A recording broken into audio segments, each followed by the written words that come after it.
Welcome to the Blue Cafe. We offer stories of infidelity, betrayal, and redemption. Please like and subscribe. Cheers. Now, on to today's story. Here we go again, more heartache. Advice I don't even know where to begin. So sorry for the wall of text. In late 2013 my wife, fiancé at the time, had a mental breakdown, ended up being diagnosed with bipolar disorder. During this time frame, December-ish January, I found she was having a sexual relationship with someone that came through her job. It was messy, really messy. She ended up pregnant with him. We split up during that time frame, only keeping in contact because we have 3 kids and needed to do custody exchanges. She ended up with a miscarriage and attempted suicide. Luckily she failed, and throughout the next few months she got the help she needed and we reconciled. We got married, life went on. During these following years, I don't think I ever mentally recovered from it all. I have huge trust issues with her. She's always accused me of cheating on her. I've never cheated physically on her. I liked some random pictures on Instagram of girls and whatnot, and she's always claimed that since I do that I cheat on her with everyone all over town. I may have deceived her, but I have never carried or had an inappropriate relationship with anyone. Big thing recently was she found a pair of my underwear that had some ejaculant in them, but it was only from getting sexually aroused in them, masturbating quickly, and rushed the cleanup process. She never said anything about it until tonight. I'll get to it. But again, life moved on. She's always had a huge problem with alcohol. She can't turn down a drink. And when she does drink she gets uncontrollable and belligerent. I always end up having to babysit her, or we end up fighting over the stupidest things. It happens every time, so much so that it's a normal thing for us.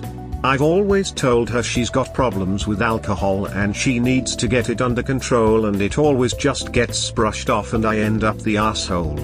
On top of all this, she works at the most popular and busy bar in town. On Friday night/Saturday morning the bar closes at 1 a.m. She calls me at just past 2 a.m. asking me if I wanted to go with her to a friend's house for one drink. I had to be up at 6 a.m. for work. I said no, and she stated she was going to go but only for 10 minutes because she didn't really want to go either. I don't like this. I feel she needs to be home. I know her past and her problems. It's not good. I told her, yeah, you're not going to just stay for 10 minutes. You physically aren't capable of doing that. You'll be there all night. Of course she didn't like that comment and again confirmed it would only be 10 minutes. I went to bed and woke back up in what I thought was around 30 minutes but was instead over an hour, and what do you know, she isn't home. I sent her a snacky message, 10 minutes, huh? Told you you weren't capable of it. To which she replied K. At 5:53 a.m. she comes stumbling through the door. My alarm goes off minutes later for work, and you can cut the tension in the air. I was mad. Still am, honestly. I get ready for work. Leave. Remember, she's always assumed I'm cheating, and for some reason she has it out for a specific 2 truck stops that are near my work. I stopped on my way to grab some snacks and a coffee for the day, and as I pull out of the parking lot on my way down the road she calls, and when I answer she says something like, "You better leave now, I didn't you detest," and what she said, so I asked her what, and she hung up. I didn't have time to put up with her. I was pulling up to work when she called. I opened up the building to get my day started. I've had to deal with this shit so much the past few years that I just blew it off. She immediately sent me a text. "You want me to come to the gas station? Get out of the parking lot, move your ass out of the parking lot now or I will make a scene. Don't you ever let my boss call me again. You have got to be kidding me. I'm better than this bullshit. I'm not dealing with it. I'm mad from her not coming home. When I get mad I close up. I don't talk. I'll ignore her. I can't help it, or at least I think I can't, but it's what I do. I didn't talk to her at all that day. I came home early from work and she was passed out on the couch. I went to the bedroom and took a nap since I was up late and out to work early. Woke up and she was getting ready for work, early than usual. She She walked out the door an hour early that she usually does. Didn't think anything of it. Day goes on and I go to bed. She comes home on time but I'm already asleep. So the morning comes, I get up and dressed. I got yard work to do. Still not talking to her, so I get my 2 sons outside with me to help. We finish a few hours later and it's her time to go to work again. She leaves on time. Later on in the night I had a problem with a bill that I was paying, so I messaged her what was going on. She replied. Conversation ends. It's Sunday, the bar closes at 10 p.m. She comes home at 12:15 a.m. She walks in, bathroom, straight to bed. I close the house down and get in the shower because I work in the morning. I come out and she's asleep. I lay in bed and browse the internet and roll over for bed. I can't sleep. Something's bothering me. She's not acting right. I get up and, it's pathetic and invasive, I know. I go to her phone. I go through it. All of it. Find Snapchat messages she thought she deleted with a guy, find out how she's tracking me, find my app on work iPhone. I took pictures of it all. My heart started beating so loud. The room was dead quiet but it sounded like my head was bouncing off the walls. I was going to let it go until a better time. Use it as leverage. But I couldn't. My mouth opened without my assistance. I woke her up. I asked her and she played it off like she didn't know WTF I was talking about. Begged for me to turn the no-on lights. I begged for her to get up so we could talk. She continues to deny. Deny. Didn't want to get up. I gave up. Whatever, I knew you were anyways, I said as I walked out the door. That didn't settle well with her. She chased me out.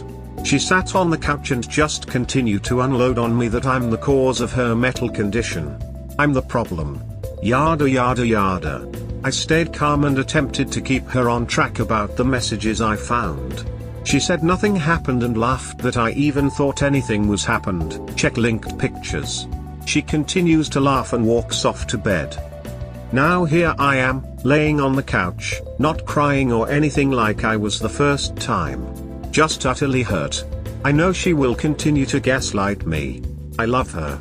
I don't want to divorce her, but https://imager.com/shay/s0ne/chr. Sorry if this seems a little scattered. I may be leaving out some info. Feel free to ask and suggest. I'm just lost and hurt, again.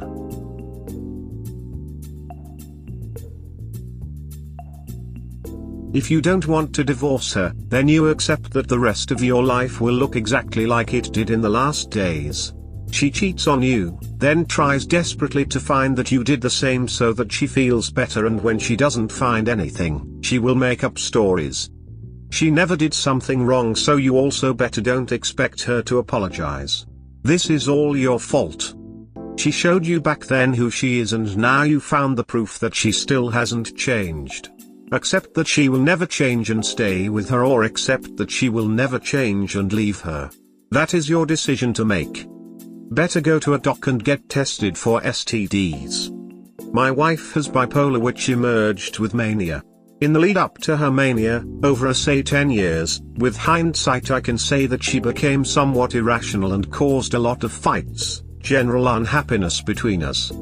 But at the time I was treating her as if she was completely rational, so it was very hard to understand her behavior. Now that she is on lithium, she has improved a lot and we are much happier with each other. This is a roundabout way of me saying to you that apart from whatever cheating your wife has done, there is a good chance that she is not in her right mind, and that is why she is acting badly as well as accusing you of cheating, etc. There is a good chance that she is not in her right mind, and that is why she is acting badly as well as accusing you of cheating, etc. Yeah, that's what I choked up the fist event up to. Hypersexuality. It's fairly common in manic phases, but at some point I can't continue to let her use that as an excuse repeatedly. I completely agree. It just helps to understand that you are not to blame and her perception of reality is flawed. I'll clarify that a bit more. She could have been hypersexual with you, but instead she cheated.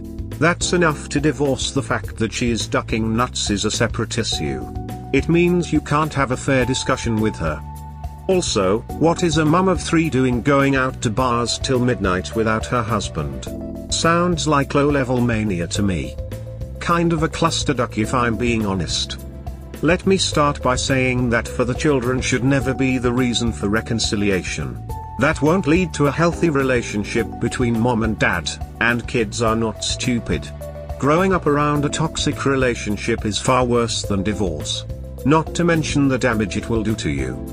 A happy father they only see 50% of the time is far better than a broken father they see 100% of the time. You are a person too, and you have just as much a right as anyone else to be happy. Moving on, is your wife medicated? I'm not saying that her bipolar is an excuse for cheating, but if she is on medications, at least those I know of, she really shouldn't be drinking so heavily. Not to mention she sounds like an alcoholic, which could just be another reason for her attitude and is definitely something she should be seeking help for. Of course, it's impossible for her to get help if she refuses to believe she has a problem, hence part of why I say this is such a clusterduck. Regardless of the reason for the behavior, the fact is she hurt you. It doesn't matter whether or not her actions are due to a mental illness, addiction, or any other ailment. The one who has been hurt does not owe the one who has hurt them forgiveness, understanding, or even a chance at reconciliation in the case of relationships. Having a mental illness sucks, trust me, I know. It is certainly a reason to see hope in reconciliation should the issue be managed properly. However, the damage has been done and it is unfair to ask of you to pretend it never happened because of said mental illness. If you want to attempt reconciliation, seek marriage counseling. Communication is pretty much dead in the water, it sounds like, not blaming you for it, just saying it is. That being said, it would be a massive uphill battle, as it sounds like your wife has 2 massive issues to tackle for there to be any hope, bipolar and alcoholic. Beyond that, she needs therapy for several issues, including the fact that she is projecting her own cheating onto you, and likely using that as a good reason to cheat herself. As long as she does that, she will always cheat. Which brings me to my last concern, which is, are you sure you want to reconcile? Judging from your screenshot, yes, it sounds like she is cheating again. Furthermore, after the first time, it sounds like she just swept it under the rug and got angry whenever you attempted to address it. This is not healthy for you. Reconciliation is not forgive and forget. From my understanding, it at minimum requires that she acknowledges she hurt you, and understands what that means, is remorseful, and truly desires to repair the relationship that she broke. This means she takes full responsibility and is committed to addressing any misgivings you have, as reconciliation can only succeed if it goes according to your terms. The whole point is you giving her a chance to prove the relationship is still worthwhile. If that is not the case, then it is not helping you at all, and just prolonging the pain from the infidelity to remain with her. As for general advice, seek individual therapy. If for no other reason than to help sort out what you want. If therapy is not an option, see if you have close friends/family you can confide in. Just talking it out with a supportive listener can help. Marriage counseling. If you want to reconcile, communication has broken down and a third party may be able to help mediate. Allow for a constructive, not destructive conversation. Seek a lawyer. The mention of money is concerning. Get tested for STDs. What the hell? The only one I feel sorry for is the kids here. They seem to really be the only victim. Your wife has serious unchecked mental health issues. Do you think BPD just magically disappears? But you've got your own issues. You'll both have issues here and most definitely shouldn't be together creating this horrific toxic environment for your kids. Your kids will suffer and have their own poor relationships due to the awful example you set. And rather than do something about it, you continue the same shitty toxic cycle and continue to expose your kids to it. You're not responsible for your wife's cheating, or alcoholism, or interested mental health, but you are responsible for your lack of boundaries in other areas. Just because you suck less doesn't mean you still don't suck. Everyone sucks here. Get divorced. Be single. Heal yourself and try to create a healthy environment from at least one parent here. You are failing your kids here. End the toxic abuse cycle for their sake.